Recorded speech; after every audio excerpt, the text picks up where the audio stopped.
Now live. Hello.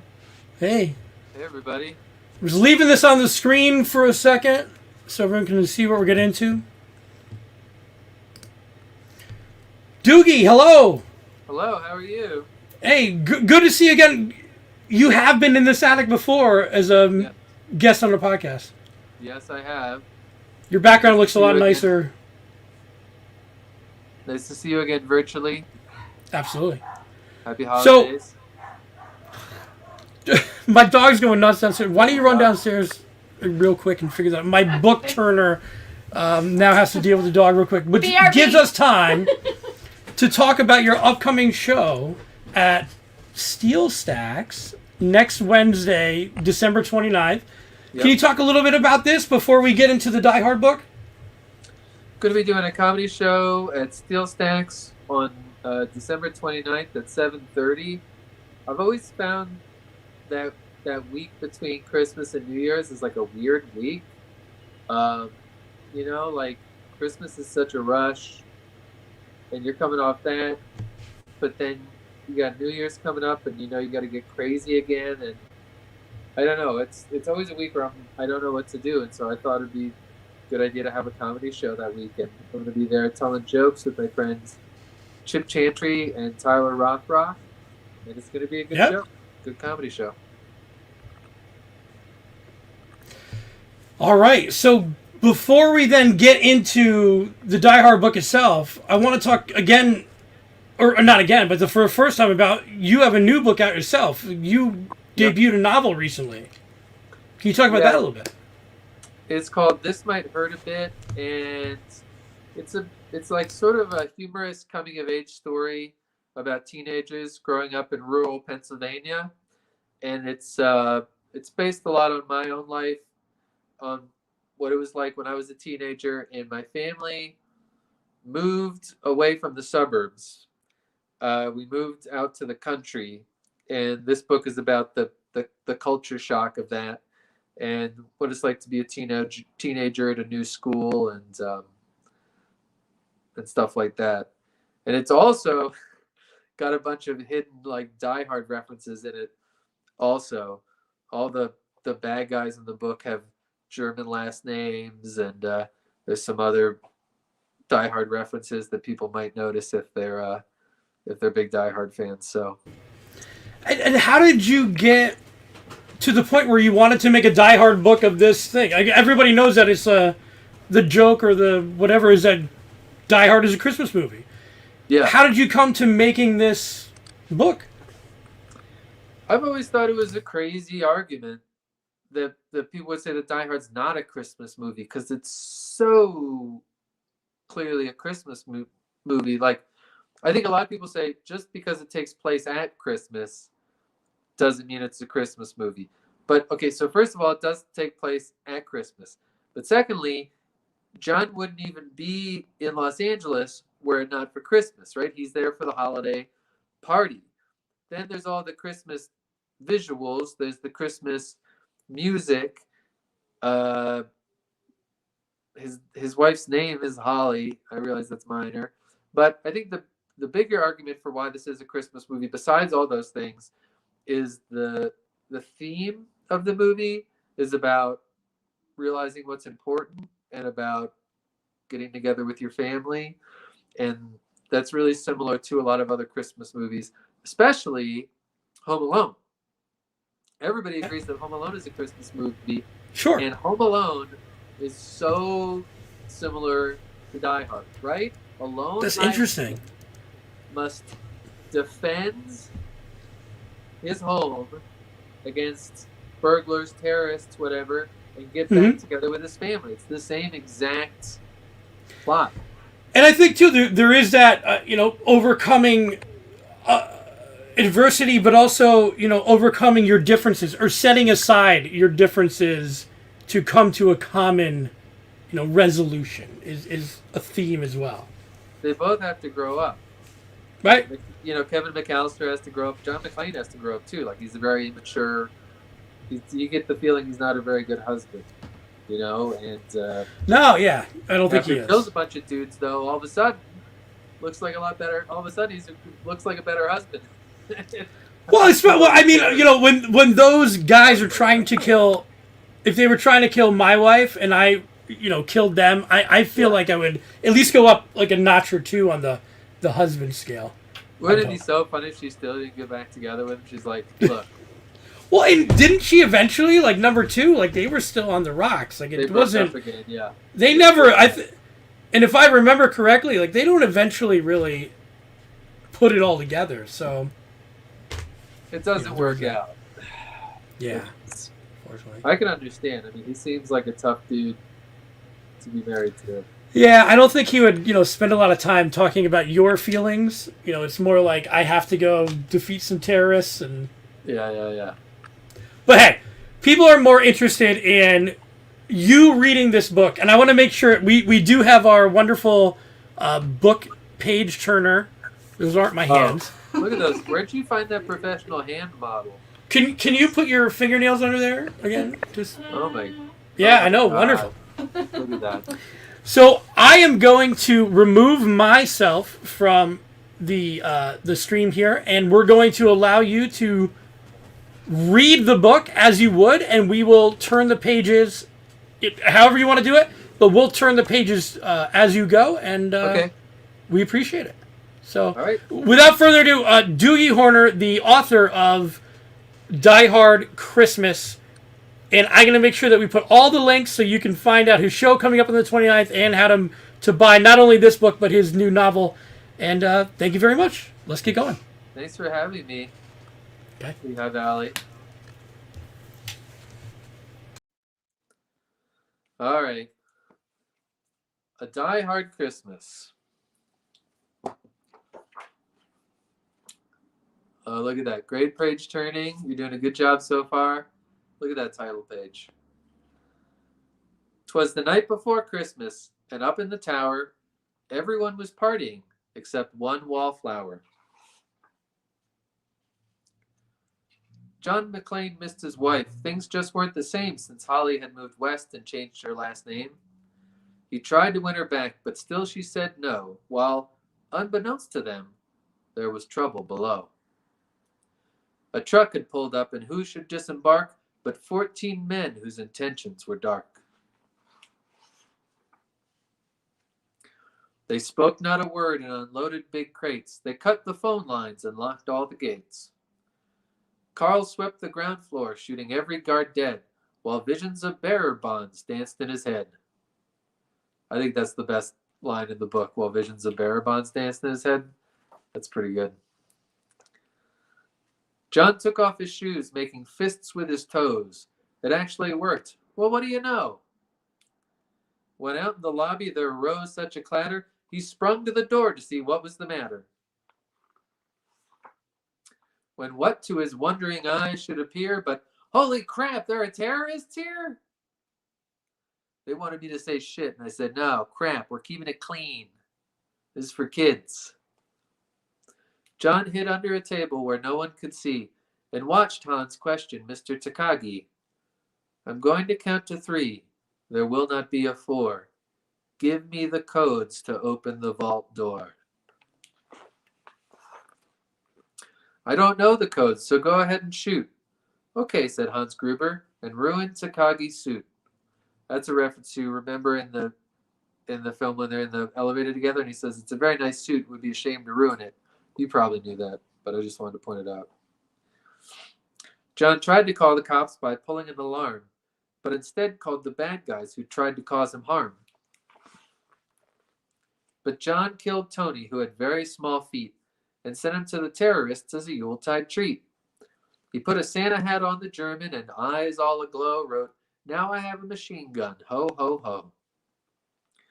Carl was furious. Tony was his brother. He chased John across the roof, and they shot at each other. John was able to escape through the ventilation shafts. Come out to the coast, he sighed. We'll have a few laughs. At Nakatomi Tower, Sergeant Powell appeared. He checked the whole lobby and saw nothing weird. He was pulling away but didn't get far before Marco landed on the hood of his car. Powell drove away backwards, screaming in fright. Welcome to the party, pal, John yelled with delight. I like the Twinkies coming out of his window there. It's a nice detail. That's the kind of detail you don't see in crappy pieces of art like the Mona Lisa, where you can tell they just weren't trying. But in this book, more police arrived, the FBI and a SWAT team. But Hans didn't mind. It was all part of his scheme. More rapid than eagles, his henchmen they came, and he radioed and shouted and called them by name. Now Eddie, now James, now Franco, now Uli, on Fritz and on Carl, hair long and unruly. That's probably the best line in the book. Rhyming Uli with unruly. I mean, I don't want to sound arrogant, but I was proud of that. 12 years of English school, and it paid off. They shot the SWAT tank with a surface-to-air missile and knocked it away like the down of a thistle. Now John McClane was angry indeed. He blew up 2 terrorists and called them jerkweed. Ellis told Hans, "Bubby, I'm your white knight." Hans shot him dead, giving the hostages a fright. Hans went to go check on the explosives fuse and saw that poor John wasn't wearing any shoes. John fled from Carl and Hans, but alas, he had to run barefoot over sharp, broken glass. His feet, how they hurt, his soles, oh so bloody. John crawled to the bathroom and called his good buddy. John was weary and ready to throw in the towel, until he got a pep talk from Sergeant Al Powell. Powell was chubby and plump, a right jolly old cop, and he trusted the cowboy in the tattered tank top. But a reporter was probing into McClane's life and revealed that Holly was actually John's wife. Hans quickly flipped over the gold picture frame. "It's a pleasure to meet you, Mrs. McClane." His clothes all tarnished with ashes and soot, John staggered to the roof, bloody and barefoot. The explosives were wired to the rooftop with care in hopes that the hostages soon would be there. John warned everyone the roof would soon blow as the chopper strafed him with high-powered ammo. Around his waist he tied a fire hose tight, and screaming an oath, jumped into the night. He dangled in the air and gritted his teeth while flames encircled the tower like a wreath. Fiercely fighting his way back inside, John yelled out, "Hans!" He was done trying to hide. He limped to the vault like an old man on crutches, only to find Holly in Hans' filthy clutches. John dropped his gun, put his hands on his head. It seemed he and Holly soon would be dead. But with a secret gun taped to his neck, John shot Hans in a surprise attack. Hans fell out the window, still holding Holly's arm, and slowly, let's try that again, and slowly, deliberately raised his firearm. The tenacious villain held on by his nails till John unhooked Holly's watch and said, "Happy trails." Bearer bonds fluttered like fresh fallen snow as Holly embraced her blood-spattered bow. So Merry Christmas to all, be kind to one another, and most of all, yippee-ki-yay, motherfucker. I didn't want to put the motherfucker in at the end because the rest of the book is pretty clean, and I'm like, what if somebody is reading this to their kid? But they said, they're like, oh, people are going to be mad if you don't say, if you don't drop the big F-bomb at the end. So we put it in. We put it in for you folks. You dirty motherfuckers. That is A Die Hard Christmas. Thank you for listening. I hope you enjoyed, and I hope it becomes a part of your holiday tradition every year, reading it with your children. I know a lot of people read it to their children. I say just cut out the page where the dude gets shot in the head. Yeah, that's the only, we cut that one out. We don't let her look at that. But otherwise, we kind of walk through the Christmas tradition of Die Hard. At this point, I feel like aside from the curse word and the shark guard getting shot, you gotta think it's like 30 years old at this point. It's a part of Christmas tradition. It's not like it's been around for 5 years. It's a generational thing at this point.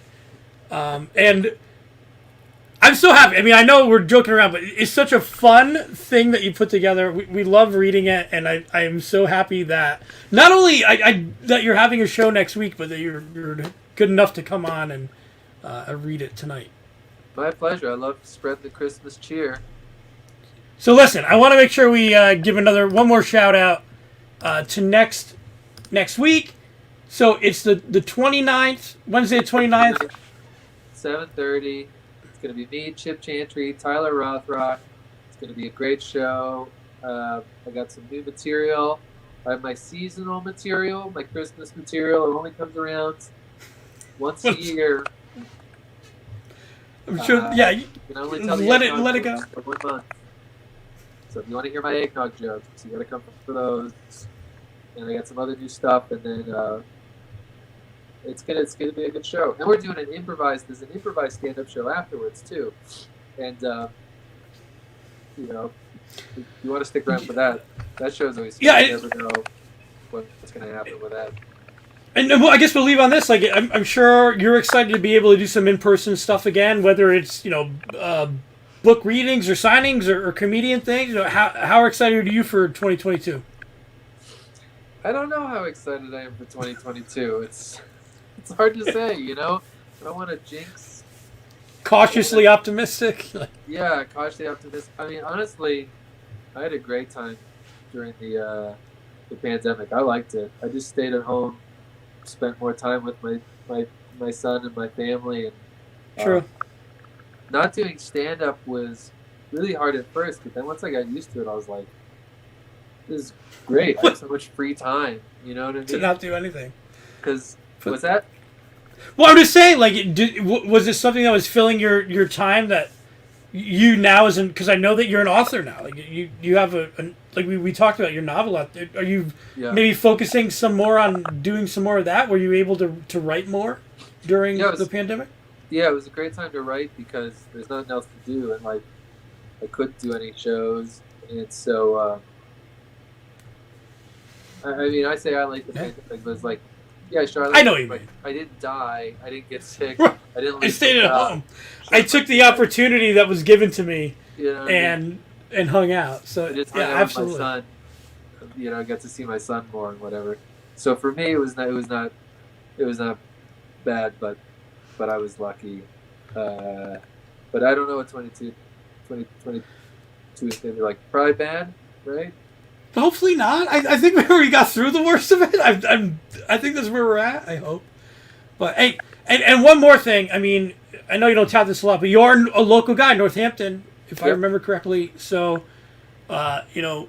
support local. You're a local guy, done good, coming back to Bethlehem to headline a show. That's cool. Like that's something in and of itself. So we're looking forward to it. That novel is basically about what it was like for me moving from Bethlehem, the suburbs of Bethlehem, to the countryside of Klecknersville. And so it's a fictionalized account, but a lot of it is based on what it was like going to Northampton High School. So if you're local, you might recognize. And I bet there's a kid who is there right now who's working on the next one. Yeah. The COVID years. So. Yeah, exactly. Yeah. Hey, Doogie, honestly, thank you so much. This is a pleasure. Crystal, come over here quick. Thank you to our wonderful page turner. Hi. Crystal, you did a great job. She was a little worried there. Got lost for a sec. Is this the first book you've turned? He asked. Officially, on camera. Officially on camera. Yes. You've been doing it for years. Just on your I've own. had a lot of unpaid practice, but this is also unpaid, so never mind. You could go pro. He says you could go pro, so okay. we'll look into Good that. to know. You never know. The crypto scene, there might be some book turning stuff we can look to. Doogie, pleasure. Everybody watching at home, thank you. Thank you. Die Hard Christmas season. Doogie, hang on for 1 second. We're going to end the broadcast, but appreciate everybody watching, and happy holidays. Talk to you soon. Bye, everybody. Happy holidays.